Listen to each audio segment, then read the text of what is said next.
Good evening, everyone. My name's Alana Cooper. I direct the Jewish Lifelong Learning Program at Case Western Reserve University, and we're thrilled to have Rabbi Dr. Nehemia Polen with us this evening. I'll tell you a little bit about him, our guest speaker for the evening, in a moment, but I do want to take a few minutes to tell you about some of our upcoming programs, and also to give you a little bit of context for the lecture tonight. So first, in terms of our upcoming programs, keep your eyes open as you leave if you don't have one of these brochures. This is our summer brochure. And we're still sort of in the middle of it. We still have lots of stuff going on for the summer. This is almost our last lecture for the summer. But some of the courses that we have coming up are Dr. Brian Amkraut will be teaching a course called The Modern Jewish Experience. It is a survey course that will give you in 4 weeks the breadth of the sense of all of modern Jewish history. It's part of our boot camp series that's intended as an entree or overview, an introduction to Jewish history. This class begins in mid-July. It's on Thursday evenings. And another class that we have coming up in mid-July will be taught by Donna Rabbinic, and she'll be teaching the psychology of genocide. And the last set of courses I want to draw your attention to, every summer we run a series called the Jewish Lives series. I'm just about to finish my course on Moses. And the two that we have coming up, again, Brian Amkraut will be teaching on Emma Goldman. And our Jewish Life series runs in the summers on Wednesday mornings. So keep your eye out for Brian's course on Emma Goldman. And following Brian's short 3-week course, we have Scott Dowling teaching on Freud. And I welcome you to find out more about it. Come talk to me afterwards, pick up your brochure, and it'll give you a sort of sense of that program and other things that we have going on here. A little bit about this evening. This is really the concluding lecture in a series that we've been running over in the month of June. We chose June specifically to hold this series honoring Elie Wiesel's legacy because it's just about 1 year since his passing. And when I put the series together, I was very interested in thinking about the different ways that Elie Wiesel had an impact through his writing and through his life's work. And so we started the series with Menachem Rosensaft, who spoke about Elie Wiesel through the lens of primarily as a political activist and a voice for political activism. We had last week David Schlitt, who spoke about Elie Wiesel as a Yiddish writer and also as someone that encouraged other Yiddish writers. And this evening, our speaker will speak about Elie Wiesel from the perspective of the contribution that he made towards elevating the works of Hasidic and Rabbinic masters. With that, I'm going to turn right into a formal introduction. Rabbi Nehemia Polen holds a doctorate from Boston University, where he studied with and served as a teaching fellow for Nobel laureate Elie Wiesel. He is a leading expert in Hasidism and Jewish thought. This isn't in your bio, but he comes to us from Boston. He's here with his wife, Lori, and I've had the pleasure of getting to know them actually over the course of the weekend. I'm really proud that we brought Dr. Polen here in sponsorship with Cedar Sinai Synagogue. So he was at Cedar Sinai Synagogue over the weekend, and I got to hear some of his talks there. And I'm really happy to have him here as Siegal as part of this sort of long weekend of presentations. Dr. Polen is a widely published author. His books include The Holy Fire, The Teachings of Rabbi Kalonymus Kalman Shapiro, the Rebbe of the Warsaw Ghetto, The Rebbe's Daughter, and Filling Words with Light, Hasidic and Mystical Reflections on Jewish Prayer, which he wrote with Lawrence Kushner. Prior to his career in Jewish academia, Dr. Polen served for 23 years as a congregational rabbi. And we're thrilled to have you here. Please give him a warm welcome.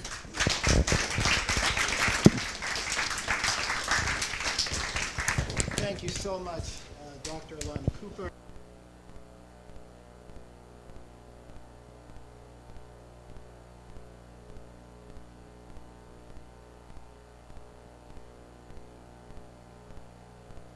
About how wonderful. And yes, Dr. Ilana Cooper, it was just really wonderful, and thank you for your more than gracious hospitality. Dr. Brian Amkrad, thank you so much.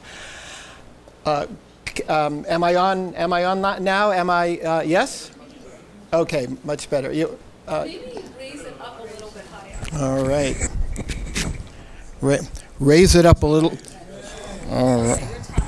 All right. Okay. As Elie Wiesel would often do, I'm going to begin with a Hasidic tale.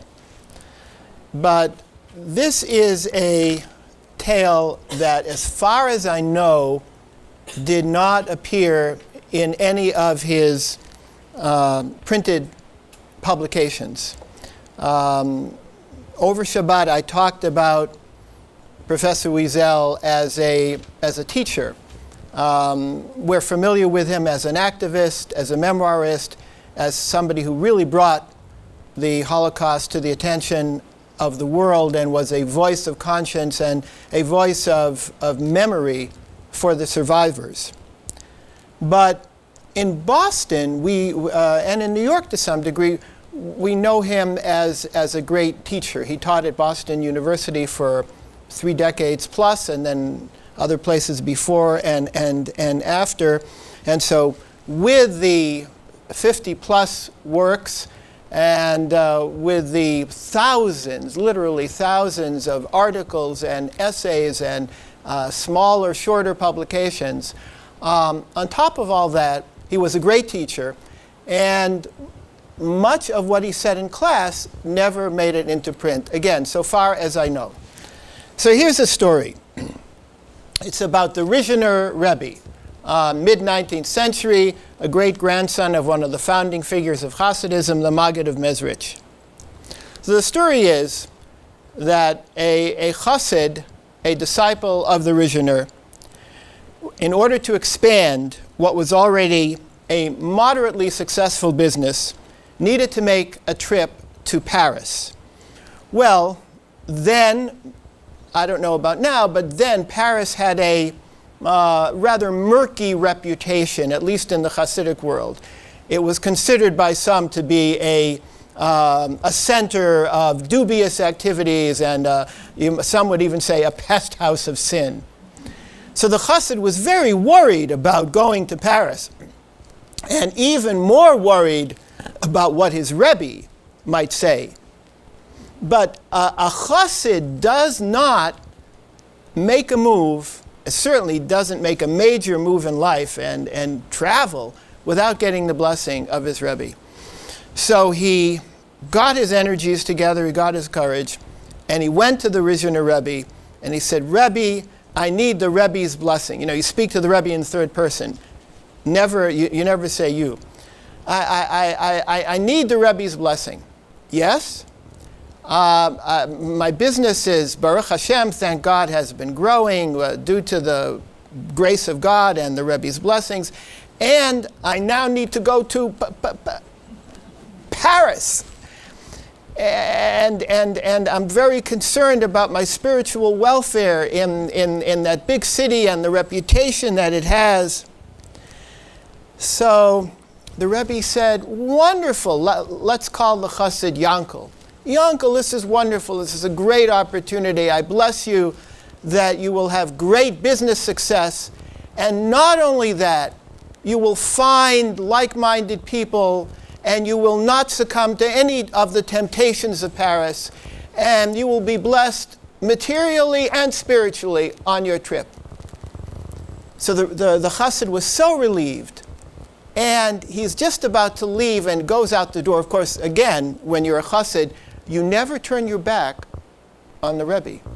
So he's going like this, and he's about to go out the door. And the Rebbe says, oh, there's one thing. Yes? And he comes back. So it says, you know, the Rizhiner Rebbe was famous for smoking a pipe.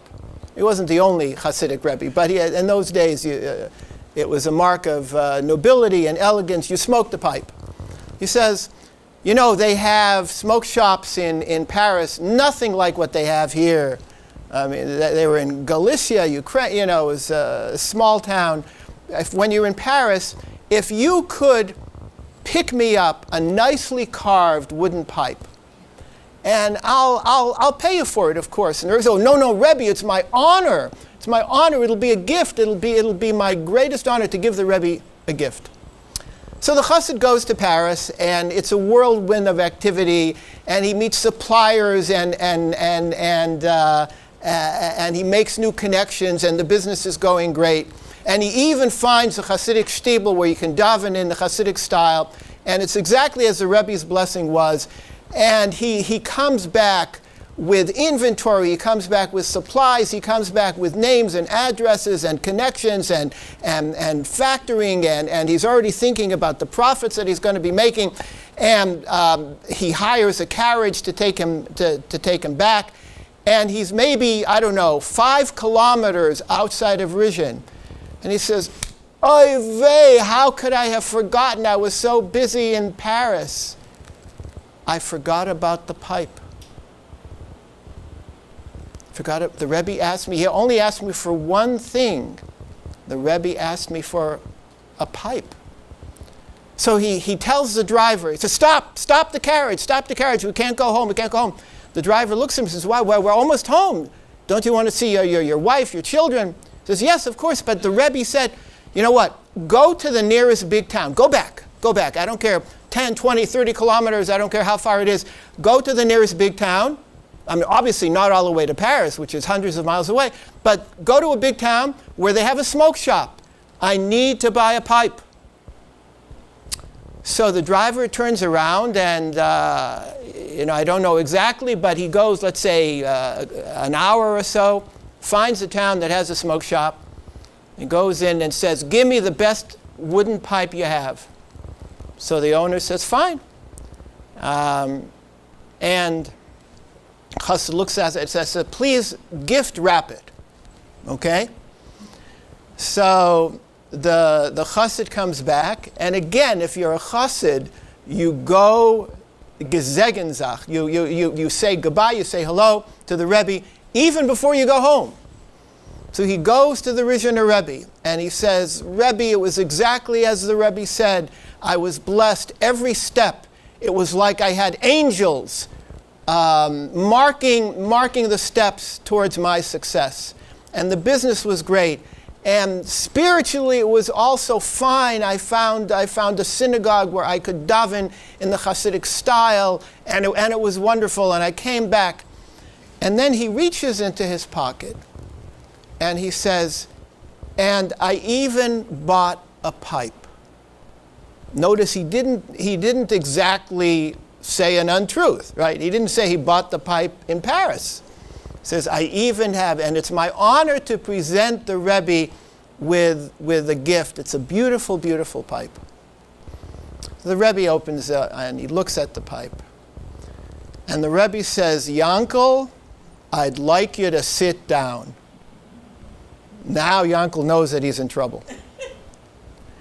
So Yankel does what the Rebbe says. He sits down. And the Rebbe sits down. The Rebbe was seated. He says, Yankel, first of all, don't you think I know where you got the pipe?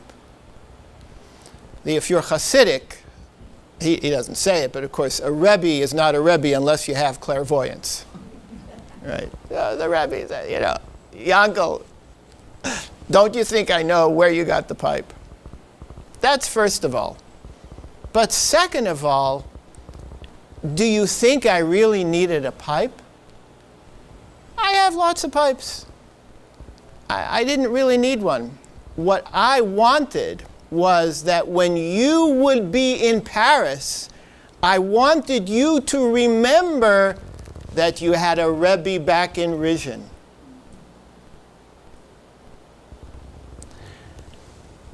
Which is to say that in Hasidism, there is no greater value than, I'll say it in Hebrew, hiskashrus. Hiskashrus is bonding. You're bonded with your Rebbe, and when you're bonded with your Rebbe, that guides your path, that guides your way, and it assists you in not, as we would say, jumping off the rails. So that's the only thing the Rebbe wanted. And thank God everything worked out okay. And I remember Elie Wiesel telling this story and drawing that lesson that ultimately it's all about bonding. So bonding to what? And bonding to whom? And bonding where? Well, we know the trauma that Elie Wiesel went through. Some of us only know, I would say, the most celebrated book is the darkest book, is the first book, or at least the English version of the first book. The English version is called Night. Before that, there was the Yiddish, which is even stronger in its title, Und der Welt hat geschwiegen, and the world was silent. And originally it was something like 900 pages, and he cut and he cut and he cut.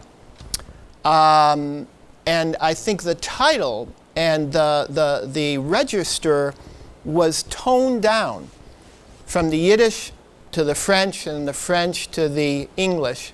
But still, I would say maybe because it was toned down, the power is extraordinary. And many people stopped with that first book, with the book Night. But of course, he continues.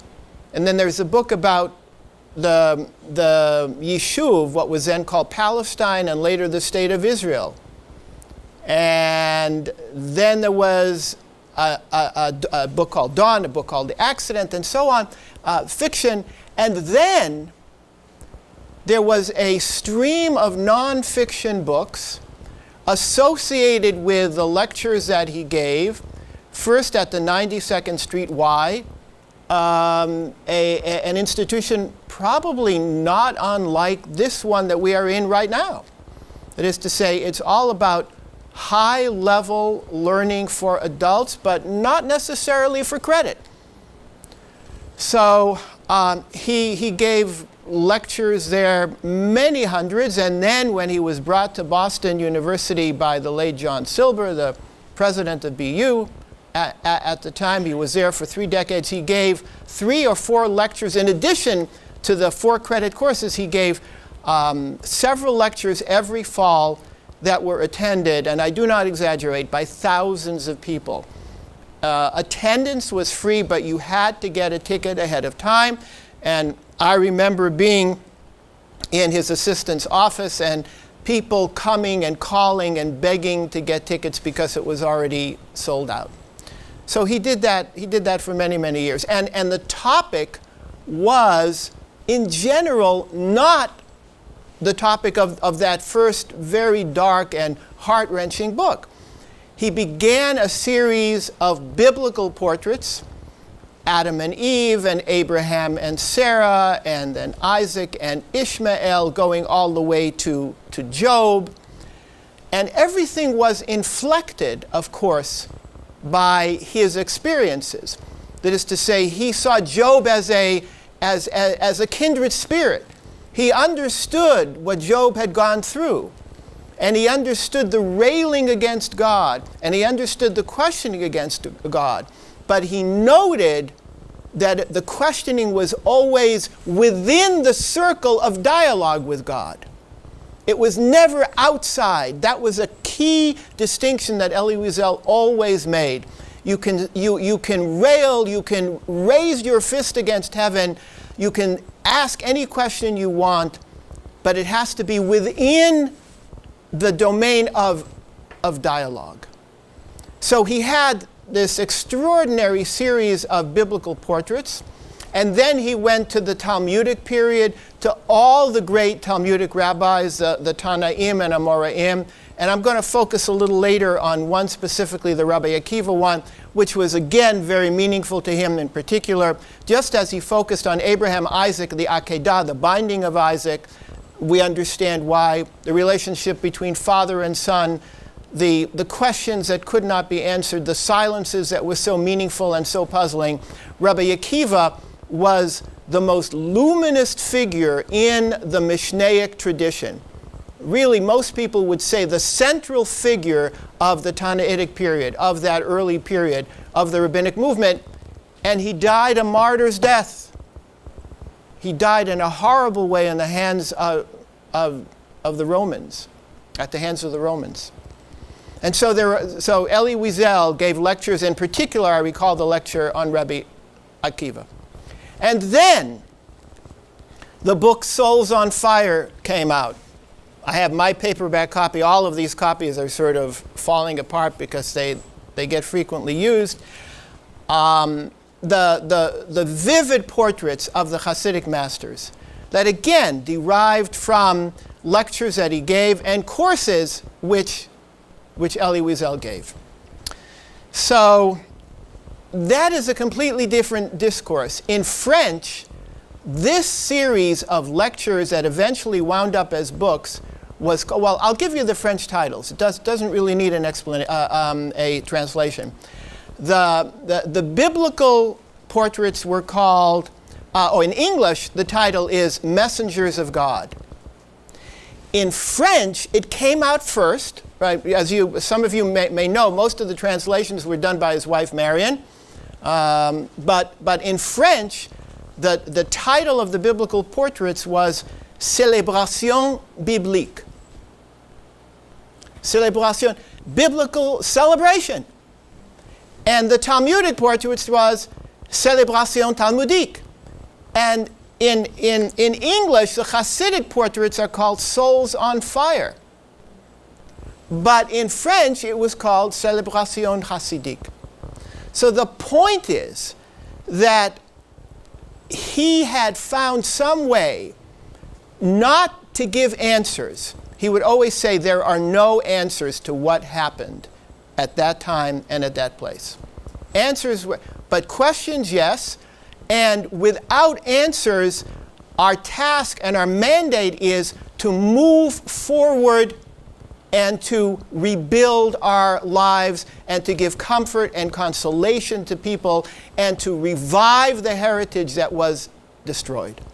And that's why I began with that story, that is to say, as far as we travel, physically, emotionally, psychologically, spiritually, culturally, intellectually, the question is, do we somehow keep a relationship with our past and build bridges towards a future?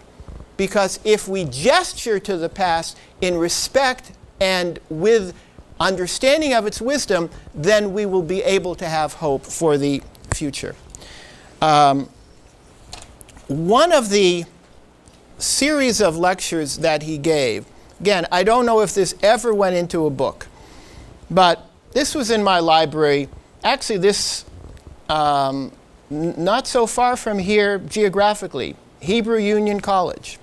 In the late 1970s. I mean, as you know, he was truly peripatetic. He never rested except on Shabbos. He was always on the move. And it was not for himself. It was for the communities that he served. It was for the survivors that he met. It was for their children, who the survivors sometimes did not have the words to explain. And he found a way, without sentimentality and without over-romanticization, he found a way to transmit both the terror as well as the hope. So he was traveling everywhere. And in this particular little publication, 2 representative essays. The first is called Inside a Library. And he talks about his love of books and his love of libraries. And he says, you're quiet. All of a sudden you discover that you are not alone. You are in the presence of masters and disciples of centuries past. That is why I have always felt such deep attachment to libraries. There are secret corners. There are words on the margin of pages. You know, he and others, other of my teachers would sometimes bring in old books, and you would find previous owners of the books who had written something in the marginal notes. So everything is interdialogical conversation. Everything is a dialogue between the generations. And he reminisces about his father and his grandfather. I never saw my grandfather without a book in his hand. My father had books in his grocery store. While waiting for customers, he would open one and read and smile. I shall never forget his smile. It's an extended essay. What my teachers taught me was to question the text, to decipher it, to examine it from all angles, but not straight away. One had to learn the superimposed structures as well. Well, I do commend this essay to you because at the end of the day, again, no answers to what happened, but a response, yes. Hope and faith in goodness, in kindness, in humanity, and he was reserved about talking about God, but he did talk about humans who had faith in God. That he was that he did talk about. So the second essay, I would say, is prophetic. Now this came out in the late 70s, and you will see how relevant this is. The topic is the stranger in the Bible. So 79, 80, right? I was at 35 years ago. Now, more, almost 40 years ago. So he goes back to Genesis 15, where it says, Ger yiyeh zaracha be'eretz lo lahem. Abraham asks God, how do I know, God, that you will fulfill this covenant? Which is a puzzling question because God knew that Abraham was a man of faith, at least until that point in the Bible, Abraham had faith. Why is he asking? Puzzling question. But the answer is even more puzzling. God says to Abraham, Yodoa teda ki ger yiyeh zaracha be'eretz lo lahem. You should know, Abraham, that your descendants will be a ger. Ger means a stranger, a sojourner, an outsider, a stranger in a land that is not theirs. And they will be afflicted for 400 years. It was talking about the exile in Egypt. Abraham didn't know the full contours of it yet, but God is giving him a kind of a tip-off. And eventually they would come out. Why? Why did they need to? Why did not Abraham protest at that point? Elie Wiesel asked that question. No real answer.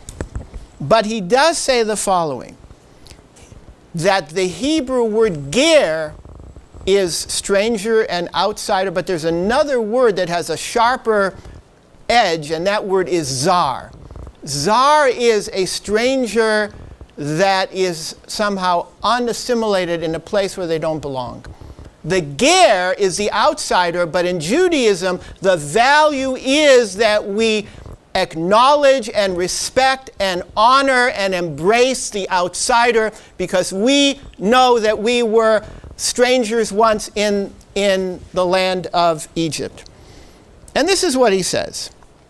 So he says, all Jewish laws, with very few exceptions, apply to the ger. Those of Shabbat, holidays, Yom Kippur, yes, he must fast on the Day of Atonement. He must not feel left out. He is protected by the law. He must be given special attention. He is someone special. And at the end of the essay, what he says is, God reassured Abraham by saying, your children will be strangers in a land that is not theirs. Because that's not necessarily a bad thing.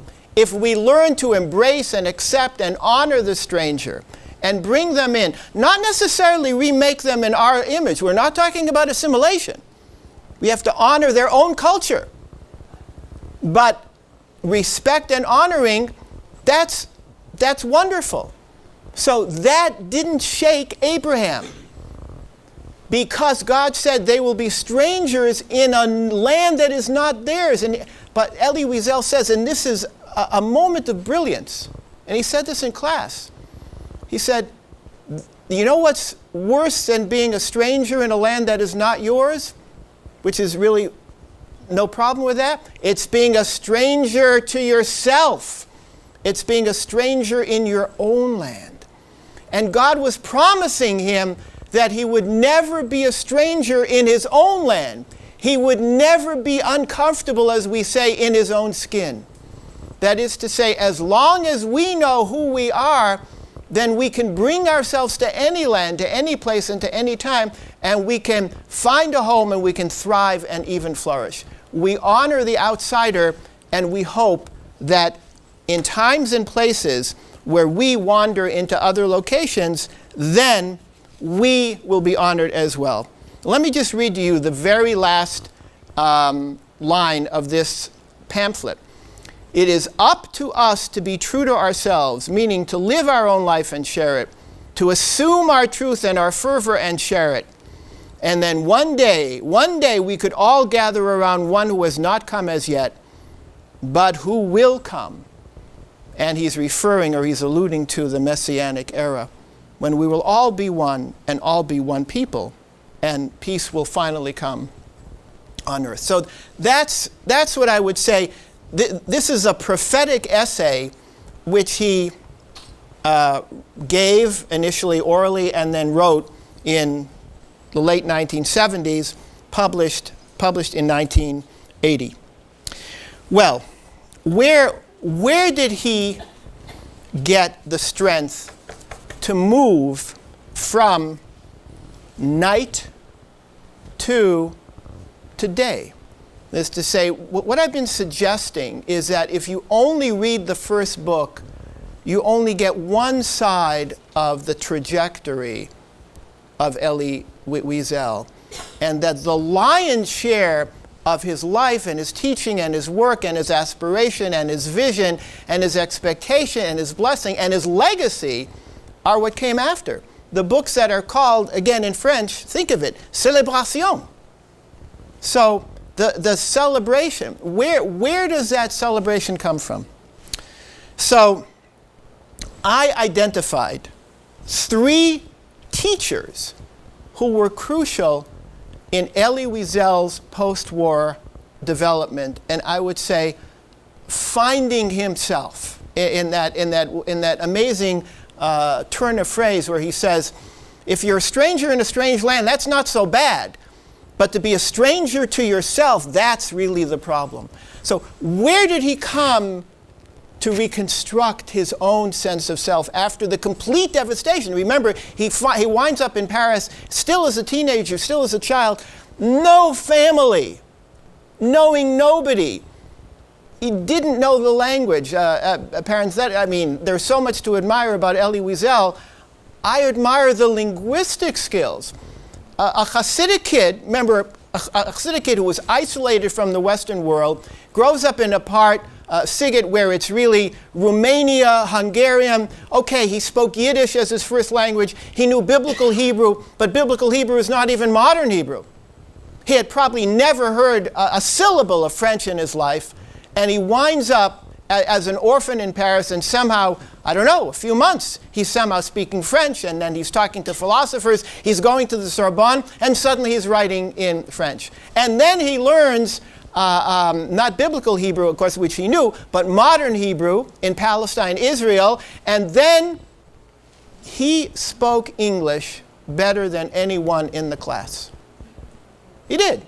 He had a poetic English, he had a literary English, he had a flair for the English language. I'm not talking about his mother tongues. And he spoke it with this just entrancing French accent with a little bit of inflection of Central European highlights that only added to the charm, as you know if you remember hearing him. So the bridge, remember, knows I'm taking that image of the pipe, the Reconstruction? Well, I want to highlight three teachers, each of whom who did something slightly different. Well, actually very different. I would say the greatest influence, he said the greatest influence was the late Saul Lieberman, the professor of Talmud at Jewish Theological Seminary. They had a chavruta, they had a study partnership for 17 years. He writes about it in a number of essays. If you look at the memoirs, you know, All Rivers Run to the Sea. There's a second volume as well. Look in the index under Lieberman, and he tells a lot of the story there. Again, obviously not everything is in there, but they learned twice a week for 3 hours a day. Now, Lieberman was a great Talmudist, and he had this huge program of a new edition of the Tosefta. It consumed his entire life. I know he was devoted to it day and night. And for Lieberman to take 6 hours, it's a large block of time for anybody, certainly for a scholar like that, and to spend it with essentially a student, but a chavrusa as well. And Elie Wiesel, again, every year he was getting more prominent, more publications, more accolades, more honorary degrees, eventually the Nobel Prize, and traveling all over the world. How did Wiesel have the time? How did he make the time? But he did make the time for 6 hours, 3 hours, and 3 hours every week studying Talmud and Midrash with Saul Lieberman. It's really extraordinary. It became a profound personal friendship as well as a study chavrusa, as well as a study partnership. I just heard this story. Again, I don't know if it's written in any of the memoirs, but I heard it from, well, there's no secret, Professor Menachem Schmelzer, who was a colleague of Lieberman's. Lieberman was getting on in years, and his wife as well, and tragically his beloved wife Judith passed away. The burial was going to be in Israel. And Professor Lieberman accompanied the casket with his deceased wife to the Holy Land, of course. Elie Wiesel drove his chavrusa, his teacher, his friend, to the airport, who was in mourning. He's about to drop him off. And I assume it was JFK, you all know, JFK Airport, and they make special arrangements if there's a deceased who's being transported to the Holy Land. And Wiesel turns to Lieberman and says, I have to leave now. By the way, is anybody accompanying you on the plane? And Lieberman says, no, I'm going. I mean, I'm accompanying my wife. Elie Wiesel parked the car, went into the ticket counter, on the spot bought a ticket. Now, nowadays, I don't even know if you can do this. He bought a ticket on the spot, and he went with Saul Lieberman. He canceled all of his appointments for the next 48 hours. He didn't want Lieberman to be alone. And he accompanied Lieberman on that last journey of his wife, was there for the burial, and immediately went back. That's commitment, that's friendship. That is Menschlichkeit. So, yeah.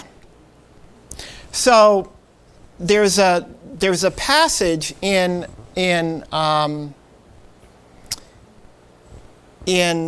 the essay on Rabbi Akiva where Elie Wiesel quotes his teacher and his colleague and his friend Saul Lieberman. Rabbi Akiva is dying. He's being martyred in the most horrible way. It's so horrible that I don't have the courage to even express it. It's in the Talmud, if you want to find it, what the Romans were doing with him, with Rabbi Akiva. And Rabbi Akiva says the Shema.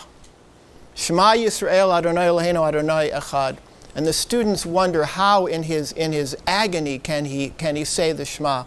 And Lieberman turned to his chavrusa as they were learning this passage, and he said, people misunderstand the passage. People think that this was a statement, almost like a dying aphorism. He said, no, you misunderstand. It was sunrise, and it was the time to say the Shema. That is to say, he wasn't making some heroic statement. He was simply doing what Judaism demands that you do as long as you are alive every day that you live. And Wiesel made a point of that in his essay. That is to say, it's not about leaving last wills and testaments. It's simply about doing what needs to be done, whether it's an extreme situation or an everyday situation. You do what you have to do. That is considered to be the person of commitment. And I add to that story, now these are my words, not Elie Wiesel, the philosopher and literary critic Tzvetan Todorov speaks of two kinds of heroism. The first he calls spectacular, modeled after the heroes of the Greek epics. This kind of hero looks for glory and fame. The second kind of hero he calls quotidian, the heroism of everyday life, of the commonplace. This kind of hero, motivated by an ethic of love and hope, values life more than reputation or personal glory. The quotidian hero, meaning the everyday hero, clings to life even when death would be easier.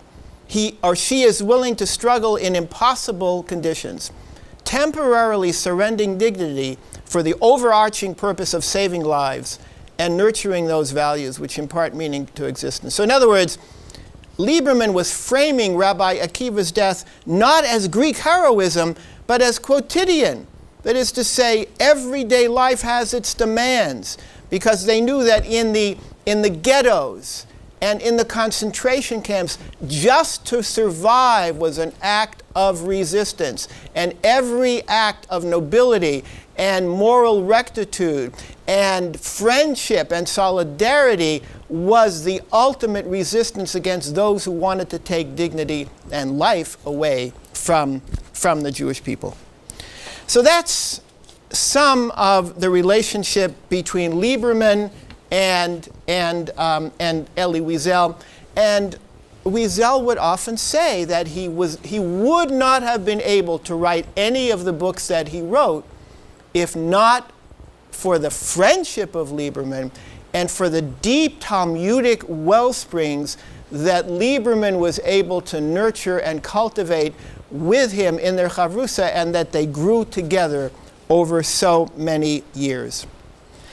The second one was the Hasidic masters, and in particular, the late Lubavitcher Rebbe. The Lubavitcher Rebbe comes up in this book, The Gates of the Forest, one of the early novels and still one of the most celebrated of his novels. And in the memoir, in All Rivers Run to the Sea, Wiesel says, yes, I was writing about the rabbi in fictionalized form. And what got him? There were elements that I think Wiesel was not comfortable with, but what he was comfortable with and what he saw as a model was the robust optimism and the vitality and the vigor and the pride in being Jewish, and the emphasis not just on survival, but complete reconstruction, and the idea that we have things to teach ourselves and our children and the world as a whole, and that we can stand tall no matter what happened between 1939 and 1945. He describes these Farbrengens, which were Hasidic gatherings, where the Rebbe conducts the energy and sings and leads the Hasidim in joyful song. One Simchas Torah. Simchas Torah is the last day of the festival of Sukkot, where we end the cycle of the Torah reading every year, and we begin again. So it's a very joyous festival. And Wiesel walked in at the very back, and I've been to the gathering at 770. Now it's a very large hall, thousands of people. The Hasidim stand in tiers. So it's kind of like an auditorium, but it's table stacked on table. I don't know how the tables avoid toppling over. It must be a miracle. It must be. And the Rebbe, back in the day, was leading it, and Wiesel wanted to be completely unnoticed. You know how it is. Sometimes we want to be in the back of the room, so he's standing in the back, and wouldn't you expect it? Wouldn't you guess? The Rebbe spots him. And he says, "Come here." And then, Wiesel sort of covers himself in his overcoat or something. It's a rainy day at a raincoat. And the Rebbe says, No, bring him up. The Hasidim carried him up and lifted him across the crowd. It was like one of these sort of mosh pits where you're carried on the shoulders and on the arms, and they deposit him as a package right in front of the Rebbe. So there's no way to avoid it. And he says, "Welcome to Lubavitcher on Simchas Torah." And Wiesel is chagrined, doesn't know what to say. And the Rebbe says, "I know you're a chassid of Vishnitz," because back in the day in Sigit, they were close to the Vishnitzer Rebbe. You're not only are you a chassid, but you have your own solidarity with your particular lineage. I don't mean to be disrespectful, but it's not unlike in our society. Like you don't want to go to a New York Yankees game wearing a Boston Red Sox baseball cap. It's just like, it's like, well, baseball is baseball. That's only an outsider would think that. Oh no, you do not want to do that. So they were kibitzing about a chassid of Vishnitz coming to Lubavitch. And so the Rebbe said, this is Simchas Torah. Don't you make a l'chaim? This is don't you have some schnapps? And Wiesel says, okay, fine, yes we do. The Rebbe pours him not a shot glass, but an 8-ounce glass of vodka. And the Rebbe, so Wiesel says, okay, but the Rebbe has to have one too. The Rebbe says, fine. So the Rebbe drinks down the vodka, and it has no effect on him whatsoever. Wiesel is forced to drink the vodka, and he's completely swimming. He's completely swimming. And so Wiesel knows that he's been bested somehow by the Rebbe. And finally Wiesel says, would the Rebbe give me a blessing?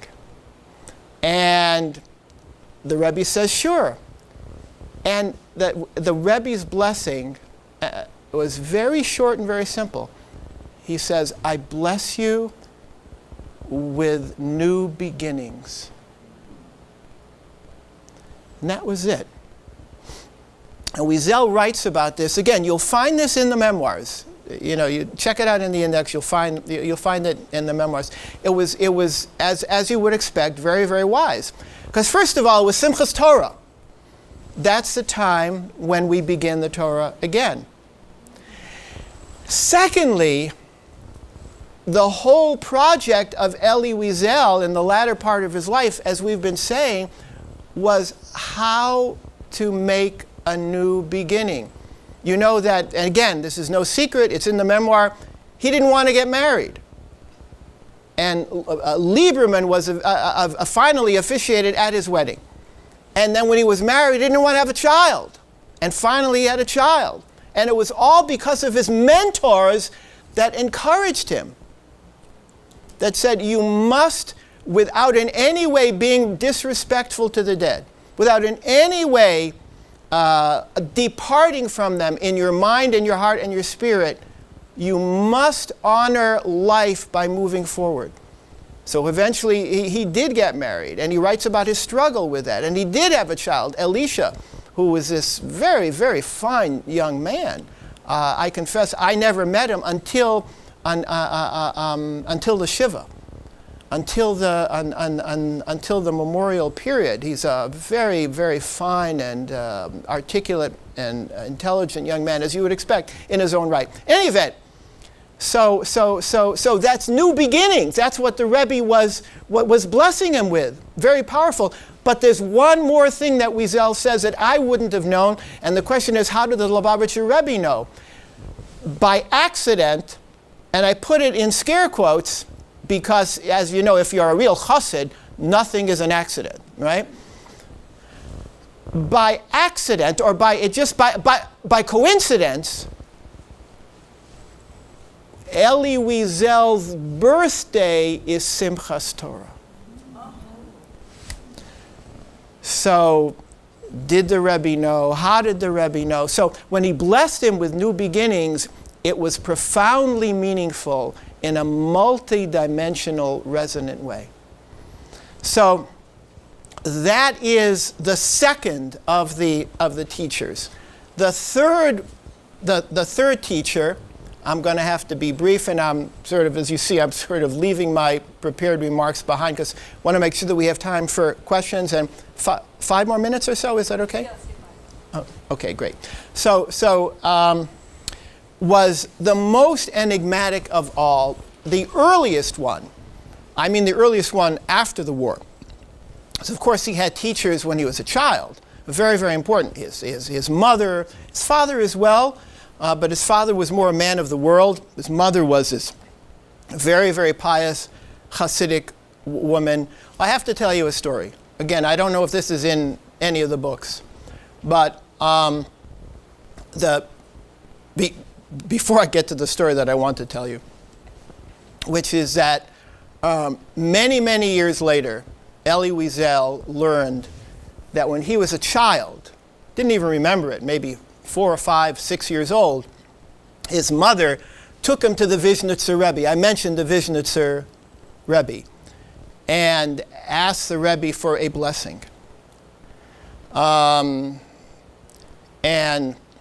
the Rebbe met this young child and was enormously impressed. Obviously, he had to have been a prodigy as a child. A person with that level of ability had to already had an illuminated spirit and soul and intellect even as a young child. So the Rebbe picked that up. But then the Rebbe began to cry. And the mother asked the Rebbe, why is the Rebbe crying? And must have been out of the young child's earshot. In any event, the young child really didn't fully understand. The Rebbe said to the mother, this person will one day be a Gadol b'Yisrael. A Gadol b'Yisrael means a foremost leader of the Jewish people. So the mother is saying, great. And the Rebbe finishes his sentence. However, neither you nor I will live to see it. Neither you nor I will live to see it. So before the war, in Sigid, in the shtetl, he had many teachers, but I'm talking about in the after-war period, in the period of the Reconstruction, Paris, and then Israel, Jerusalem, eventually New York. But in Paris, he met this enigmatic figure named Shushani. Shushani was a mystery figure to this day. People debate about his identity. We know about him from memoirs, including the memoirs of Elie Wiesel. Wiesel writes about him in several places. He calls him, quote unquote, the wandering Jew. And Shushani was himself a prodigy who must have been somehow horribly shaken by some trauma. Not necessarily the Holocaust. It might have happened before, might have happened in childhood. And he spent his whole life wandering. He showed up in places. He made an extraordinary impact wherever he was. A number of the great philosophical thinkers of the Jewish people and the general world, the 20th century, mention Shoshani and say that he was influential in their formation. Thinking of Levinas, the great French Jewish philosopher Emmanuel Levinas, Professor Sholem Rosenberg, and Elie Wiesel. So it seems like Shoshani was the prodigy's prodigy. These are some of the stories that Elie Wiesel tells about Shoshani. During the war, Shoshani was picked up as a Jew, and he was about to be killed. And Shoshani said, "You're making a big mistake. I'm not Jewish, I'm a Muslim." And he drops his pants, and he shows that he's circumcised. He said, "But he says, I'm a Muslim." And the person says, "You know, I don't believe a word you're saying, and you're out of luck, because I can get a Muslim friend, and we'll see, and we'll see." And they brought a practicing Muslim. Shoshani began reciting the Quran by heart.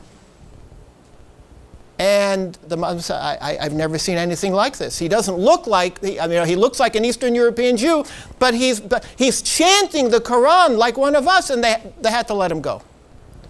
Another story, a similar genre, where they catch Shoshani, and he says, "You're making a big mistake. I'm a big continental mathematician. I'm a famous mathematician.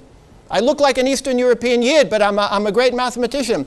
And the German says, "You're out of luck, because in my civilian life, I was in Heidelberg. I'm a professor of mathematics."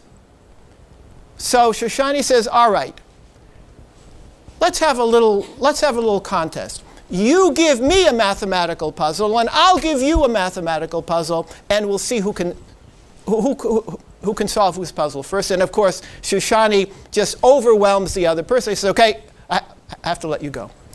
So Shoshani was this extraordinary figure who taught Talmud, but I would say taught Talmud against the grain. You know, you can study Talmud in yeshiva, and you're going to get a very traditional perspective. Shoshani's approach to Talmud was, I would say, a counter approach. It was more about questions than answers, interrogating the text. He knew the Bible by heart, he knew the Talmud by heart. But his entry into the Talmud brought the students to the realization that you can see new things, new ideas in the Talmud that would bring the Talmud into modernity and even post-modernity. So those are the three teachers that I can say were formative, each in their own way. The breakthrough,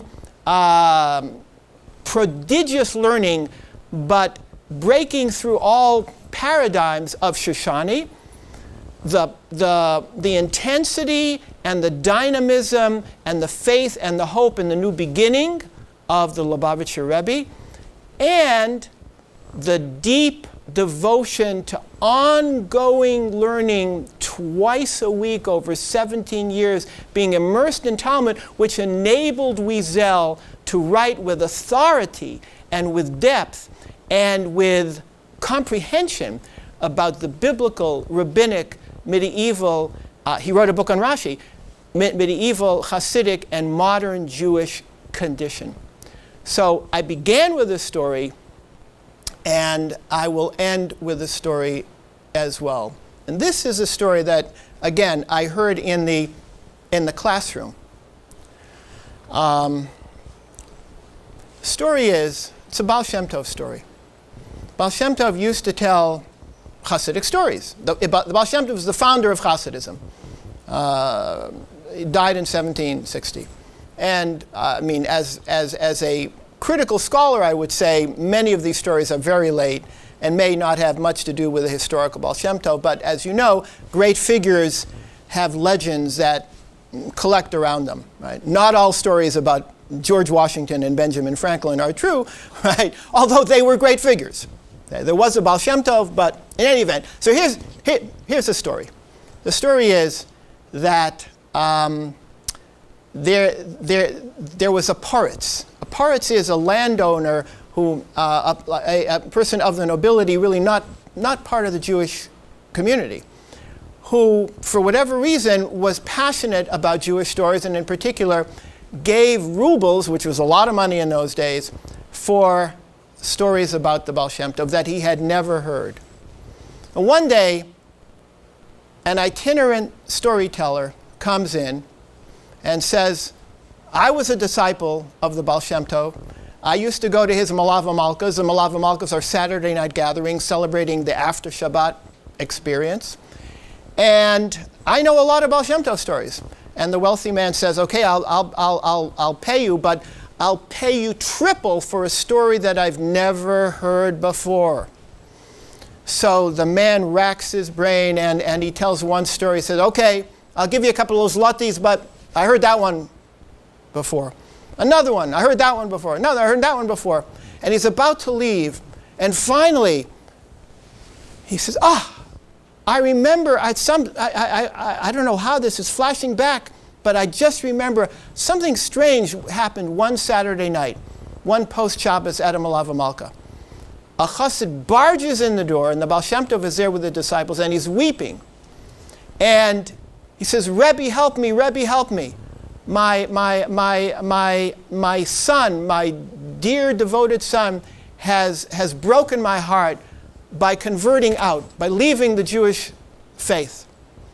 Please pray, please help. I want to bring him back into the fold. So the Baal Shem Tov says, I will pray. And eventually the young man comes back. The young man says, what's my tikkun? Tikkun is how do I repent? So apparently there was a time when he lived a freewheeling life and he was in violation of the law and he did a lot of things that shouldn't be done. So he had a record that weighed on him heavily. And he says, Rabbi, I don't know if there's anything that I can do to repent.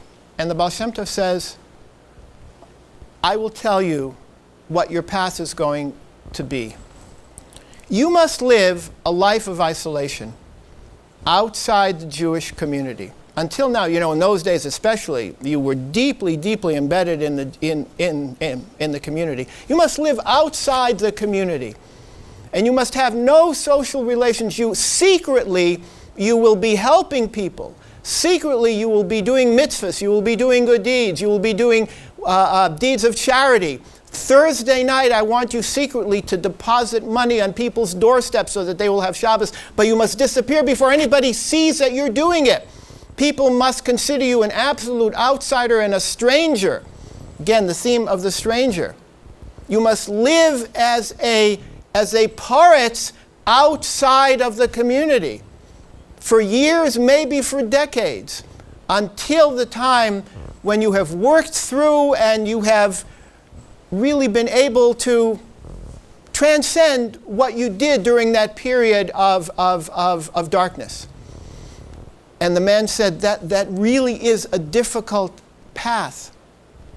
How will I know when my repentance has been accepted, when my path has been completed, and when I can come back? And, now this is a story, remember the story that he's telling, says the Baal Shem Tov said, when someone comes and tells you your story, then you will know that your repentance has been accepted and you may now return to the fold. And the paretz, who was wearing completely different garments, breaks down, and the two realize that the storyteller and the paretz have come together because one has told the story of the other. And the broader message that Elie, Professor Wiesel, had in mind, and that I think we all understood as he was telling this story, is that friendship is a big part of what Elie Wiesel came into the world to cultivate. And teaching and learning and going back to the books, as I said earlier, that's foundational.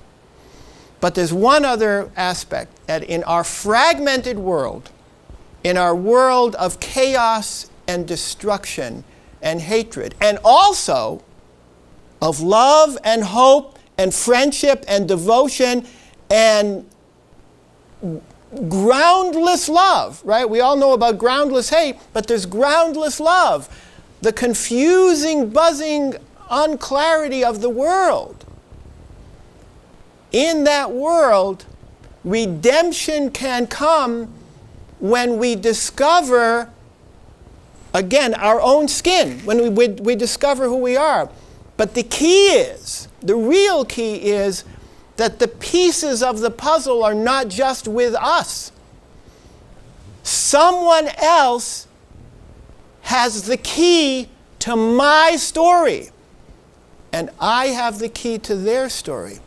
And only when we learn to listen will we be able to put the pieces together.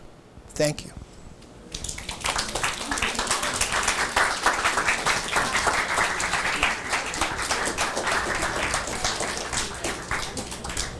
Thank you very much.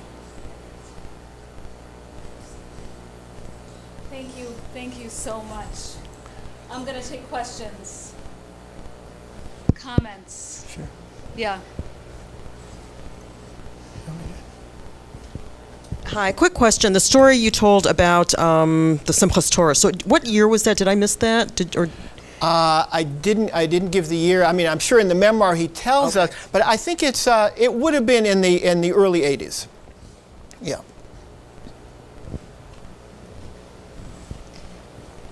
Can you speak a little bit about Elie Wiesel's relationship with Saul Lieberman, how that came about? What kind of sort of learning and background did Elie Wiesel come into that relationship with, that student-teacher friendship, collegial relationship? So, well, thank you, Lon. I mean, I'm sure that I don't know, the inside of the inside, but what I've been able to reconstruct is, see, when you grow up in the shtetl, especially Sigurd, and especially if you're a young man of very devoted seriousness, which he was, that he practiced, as he writes, practiced tainus dibur. So he would go long periods without speaking as a holy practice. He was immersed in Torah. He was immersed in Talmud already as a child. But it was all truncated at age 14. So it's a very strange combination of prodigious early learning, but which never came to maturity. You see, in other words, had life gone on, he would have been probably, he would have never written in French, he would have never written in English, he would have never had the international fame, but he would have certainly been one of the great Talmudic scholars of his day, right? So that, who's to say? But everything was truncated. It was interrupted. So he breaks off this learning at age 14. So he has this early, deep foundation, but without yet the maturity, the mature mind to put it together as an adult. This is a separate topic of conversation, but it's not unlike what we sometimes do with our children when we send them to Hebrew school and then they stop at age 13 after the bar mitzvah. Right? This is exactly when maturity begins to kick in, and you can really develop your own ideas about Judaism in a meaningful and powerful and integrated way. So, with him it happened because of violence, but it happened.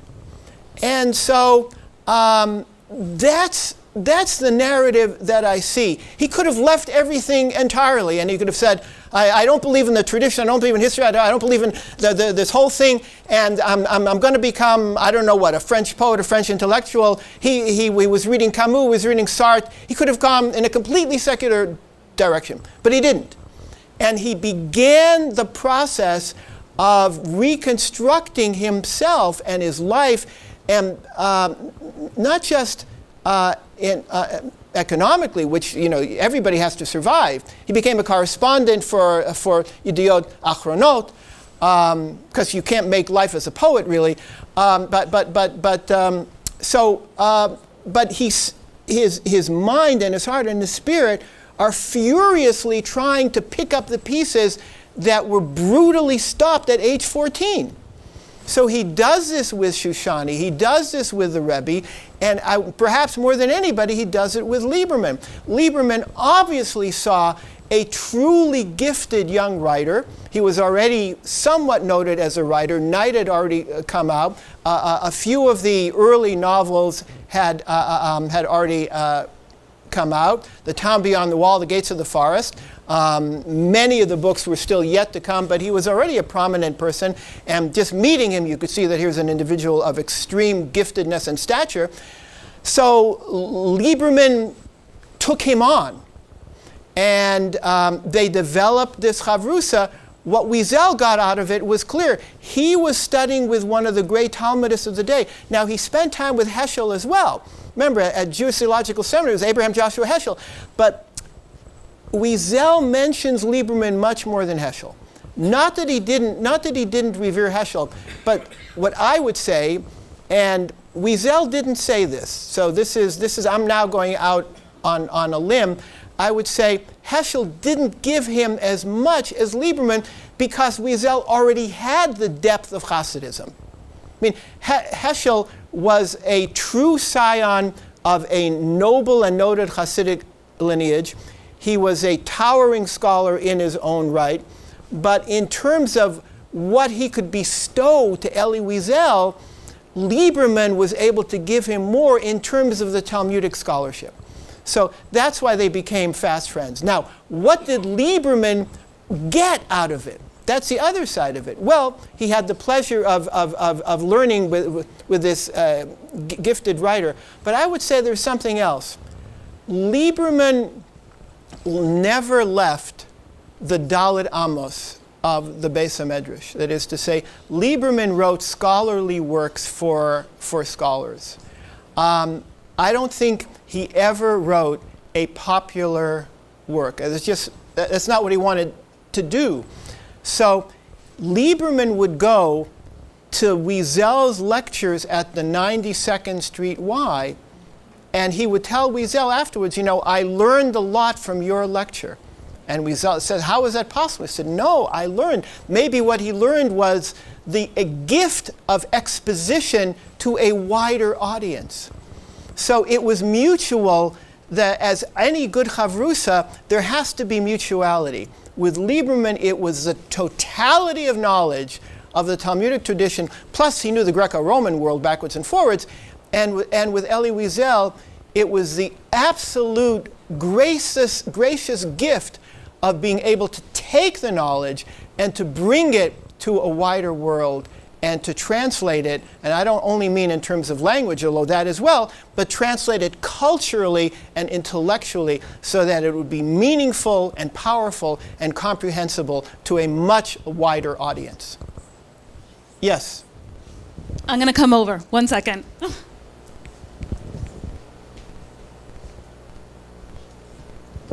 I hope this won't sound offensive, but there is the idea in Judaism that sometimes bad things happen because it's part of God's greater plan, like when Joseph is sold as a slave for a future purpose. Did Elie Wiesel ever give the impression that somehow he viewed his experiences as something that God had foreordained for him so that he could spread a certain idea through the world?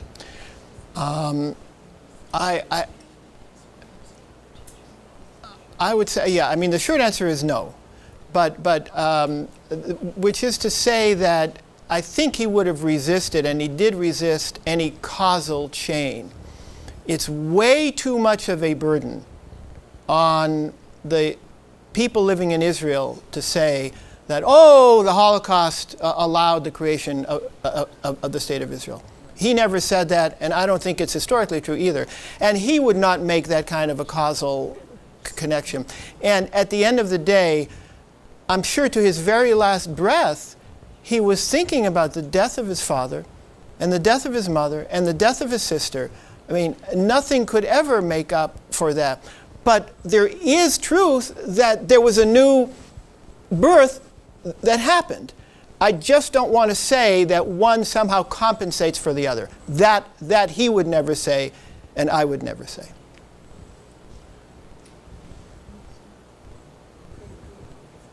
Okay, thank you very much. Thank you very much.